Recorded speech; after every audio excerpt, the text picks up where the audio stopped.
사무엘상 6장 19절 말씀 제가 먼저 읽도록 하겠습니다. 벳세메스 사람들이 여호와의 궤를 들여다본 까닭에 그들을 치사 5만 70명을 죽이신지라. 여호와께서 백성을 쳐서 크게 살육하셨으므로 백성이 슬피 울었더라.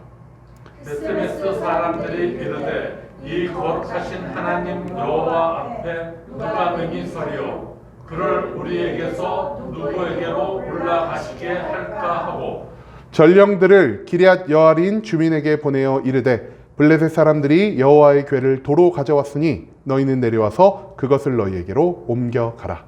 아멘. 오늘 이 시간 우리는 반성도 지식도 없는 이라는 제목을 갖고 오늘 우리가 읽은 하나님의 말씀 함께 나누는 시간 갖도록 하겠습니다.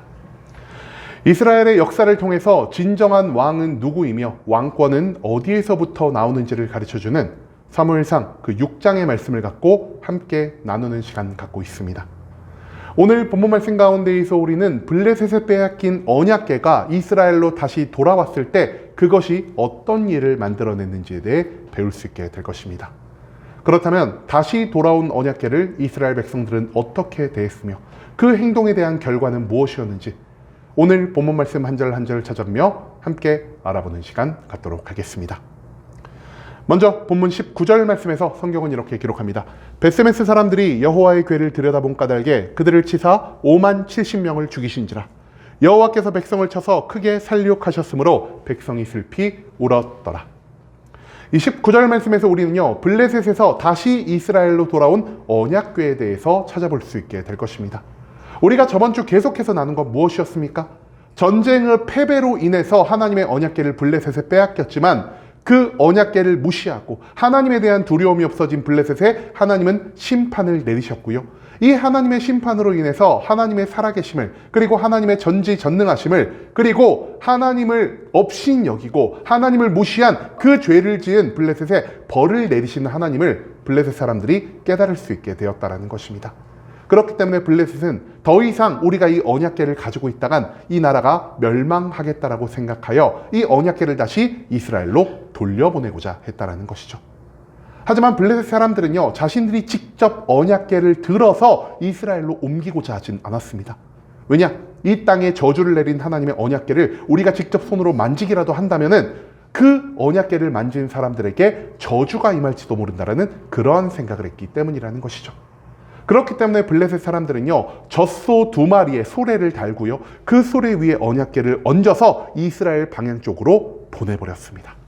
그리고 그 소 달구지에 얹혀진 언약궤는요 이스라엘 땅 가운데 벳세메스라는 지역으로 도착하게 됩니다.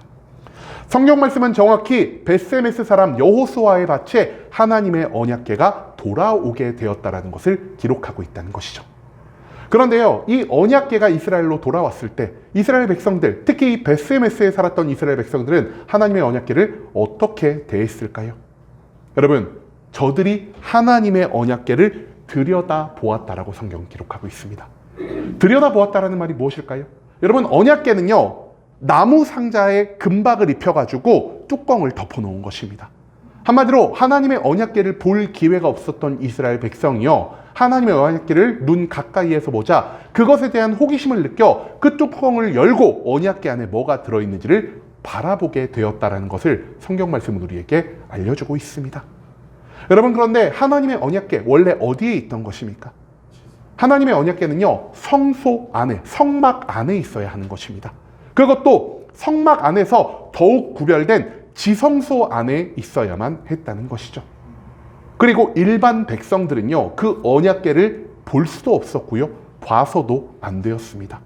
이 언약궤를 볼 수 있는 사람 오직 누구밖에 없었을까요? 1년에 한 번 오직 하나님께 선택을 받은 대제사장들만 지성소에 들어가서 그 언약궤 위에 임재하신 하나님의 영광을 바라보는 자격을 얻게 되었다는 것입니다.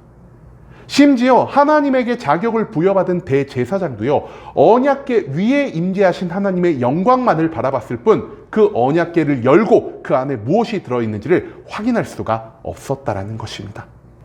그렇기 때문에 이 언약궤가 블레셋에서 이스라엘로 도착했을 때 백성들이 해야 했을 일은요 가장 먼저 제사장들을 찾고요 장로들을 찾고 이 두 사람들이 없다면 레위인이라도 찾아서 저들이 하나님의 언약궤가 이 땅에 도착했음을 알려야 했고요. 하나님이 원하시는 방법대로 하나님이 원하시는 장소에 다시 그 언약궤를 맡겨 놨어야 했다는 것입니다.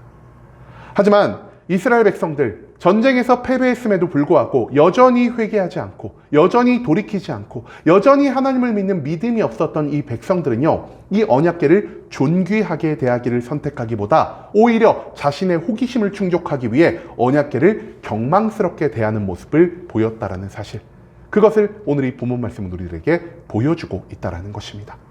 그리고 하나님은요, 하나님을 여전히 업신 여기고 하나님께 회개하지도 돌이키지도 않은 그 언약궤를 호기심으로 열어본 베스메스의 백성들을 쳐 죽이셨다라는 사실을 이 19절 말씀은 우리들에게 보여주고 있다는 것입니다.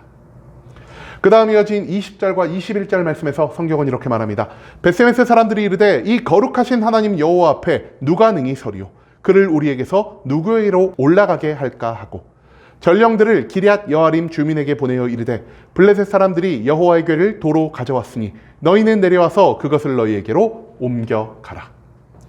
20절과 21절 말씀에서 우리는요, 사람들이 죽은 것을 본 베스메스 백성들의 반응이 어땠는지를 찾아볼 수 있게 될 것입니다. 그들은요, 하나님께 제사를 드리는 사람들이었습니다. 그럼에도 불구하고 그들의 안에 무엇이 없었을까요? 하나님을 믿는 온전한 믿음이 없었다라는 것입니다. 그러나 하나님의 언약궤를 망령되이 대한 사람들이 모두 하나님께 죽음이라는 심판을 받게 되자 그들은 다시 한번 하나님의 살아계심을, 하나님의 전지전능하심을, 그리고 죄인에게 가혹하실 만큼 심판을 내리시는 하나님에 대한 두려움을 다시 한번 상기할 수 있게 되었다는 것이죠. 그렇기 때문에 그 자리에서 그들이 무엇을 선포합니까? 앞서 나눈 20절 말씀처럼 이 거룩하신 하나님 여호와 앞에 누가 능히 서리요? 이 세상 모든 사람들은 죄인이고 그렇기 때문에 그 누구도 하나님 앞에 온전히 설 수 없다라는 것을 자신의 입술로 고백하는 모습을 보입니다. 그 다음에 또 무엇을 말합니까? 그를 우리에게서 누구에게로 올라가게 하실까 하고, 한마디로 인간의 생각과 인간의 방법으로는요, 이 언약궤를 절대 옮길 수가 없다라는 사실을 그들은 자신의 입으로 고백하는 모습을 보였다라는 것입니다. 그 뒤에 저들은 회의하였고요, 그 회의의 결과 이 언약궤를 어디로 보내기로 결정하였을까요? 우리에게 조금 익숙하지 않은 지명입니다. 기럇 여아림 주민들에게 이 언약궤를 보내기로 결정했다는 것입니다. 여러분, 그런데요, 그 당시에 원래 성막이 있던 장소는 어디였을까요?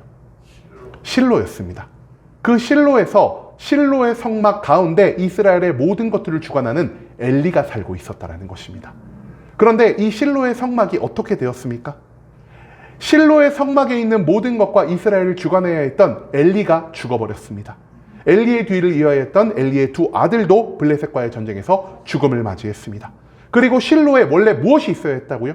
하나님의 성막이 있어야 했고요, 그 성막의 중심은 바로 하나님의 언약궤였다는 것이죠. 하지만 전쟁에서 승리하기 위해서 하나님의 언약궤를 함부로 옮겨 실로에는 이제 아무것도 남지 않게 되었습니다. 그렇기 때문에 이스라엘 백성들은요, 이 실로는 하나님께 버림받은 장소, 하나님의 임재가 함께할 수 없는 장소, 하나님께 저주받은 장소로 그 장소를 생각할 수밖에 없었다는 것입니다. 그렇기 때문에 그들은 실로가 아닌 다른 장소에 하나님의 언약궤를 보관해야겠다라는 이러한 생각을 하게 되었다는 것이죠. 당시 언약궤가 있는 실로가 완전히 무너져 내렸기 때문에 그들이 결정한 또 다른 장소 어디였습니까? 그들은요, 기럇 여아림이라는 장소를 결정하게 됩니다.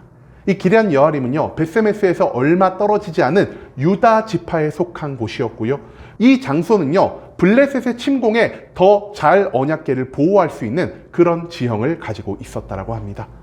또한 이 기럇 여아림 지역에는요, 레위 계통의 가문이 거주했었기 때문에 성막이 있는 장소는 아니지만 최소한 하나님에 대해 우리보다 더 많은 것을 배운 레위인이라면은 이 언약궤를 어떻게 대해야 할지, 이 언약궤를 어떻게 보관해야 할지를 누구보다 잘 알고 있을 것이다라고 생각한 베스메스 사람들은 이 언약궤를 기럇 여아림 땅으로 보낼 수밖에 없었다라는 것입니다.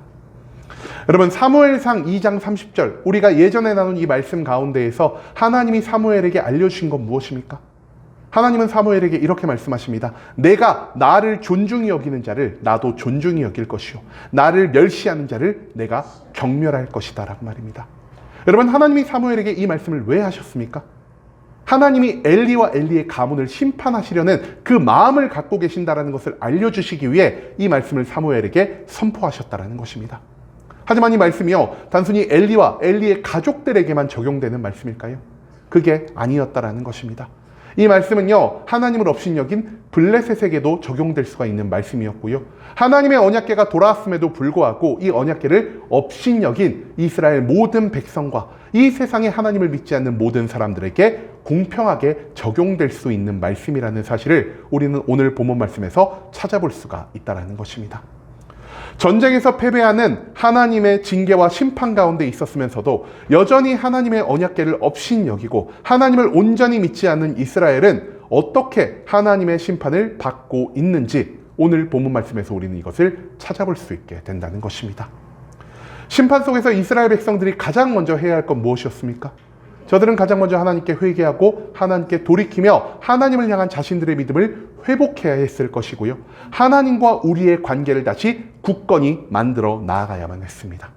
하지만 여전히 회개도 없고 돌이킴도 없고 하나님에 대한 온전한 믿음도 없었던 그들은요, 하나님의 언약궤가 이스라엘로 돌아왔음에도 이 언약궤를 축복이나 회복으로 생각하지 않고요, 단순히 자신들의 호기심을 충족하기 위해 언약궤를 내 욕망에 따라 사용하는 그러한 모습을 보였다라는 것입니다. 그렇기 때문에 저들은 하나님의 심판을 감당할 수밖에 없었다라는 것이죠. 한마디로 하나님은요, 이스라엘 백성들을 회개하고 돌이키게 하기 위해 전쟁의 패배라는 심판과 징계를 내리셨지만 여전히 이 가운데에서도 하나님의 뜻을 알지 못한 이스라엘 백성들은 전쟁의 패배라는 심판 위에 또 다른 죽음이라는 심판을 하나 더 얹게 되었다는 것을 우리는 이 말씀 가운데에서 찾아볼 수가 있다는 것입니다.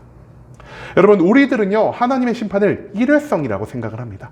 내가 지은 모든 죄를 하나님이 한 번에 몰아서 나에게 심판을 내리시고요, 내가 심판을 받는 가운데 하나님께 범죄하거나 심판을 받는 가운데 하나님께 회개하지 않는다라고 하여서 이 심판 위에 또 다른 심판이 얹어질 거라는 생각을 우리가 하지 못할 때가 너무나 많다라는 것입니다.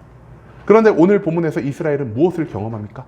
전쟁의 패배라는 심판 위에요, 벳세메스 사람들의 죽음이라는 또 다른 심판이 얹어진 것을 경험하게 되었다는 것이죠. 한마디로 하나님은요, 그 어떠한 죄도 잊어버리지 않으시고요, 그 죄에 합당한 대가를 치르게 하시는 분이라는 사실을 이 말씀은 우리들에게 가르쳐주고 있다는 것입니다. 여러분, 이제는 우리에게 고통과 괴로움을 주는 하나님의 심판 속에서 우리가 회개하고 돌이켜야만 한다는 사실을 기억할 수 있길 원합니다. 하나님은 자신을 멸시하는 자에게 심판과 징계를 내리시는 분이시고요, 자신을 존중하고 자신을 경외하며 자신을 섬기는 자에게 복에 복을 더하는 분이라는 사실을 우리는 이 사무엘상 말씀에서 그리고 수없이 많은 성경의 말씀을 통해서 이미 배울 수 있게 되었다는 것입니다. 오직 회개와 돌이킴으로, 오직 하나님을 경외함으로 하나님이 준비하신 심판이 아닌 하나님이 준비하신 축복을 매일매일 누리며 살아갈 수 있는 순복음 함께하는 교회 모든 성도님들이 될 수 있길 간절한 마음으로 소망하겠습니다. 아멘.